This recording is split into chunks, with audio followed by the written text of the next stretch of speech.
तर मित्रांनो, तुम्ही पाहू शकता हे पर्सनलची आपण कटिंग घेतलेली आहे. आज मी तुम्हाला दाखवेल की पर्सनलची कटिंग कशी लावता. एकदम सोप्या पद्धतीने आपल्याला लावता येते. काहीच करायचं काम नाही, फक्त पर्सनलची कटिंग तोडून घ्यायची आणि मग तिचे खालचे पान काढून घ्यायचे आणि मग ती फक्त मातीत अशी कोचून द्यायची.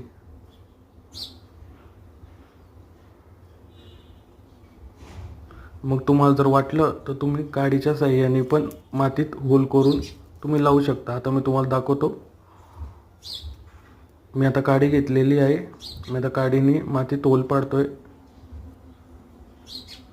होल केल्यानंतर मी पर्सनलची कटिंग तिच्यात टाकून देईल आणि मातीने असं साईडने दाबून देईल. धन्यवाद. लाईक करा, शेअर करा, सबस्क्राईब करा. एकदम सोप्या पद्धतीने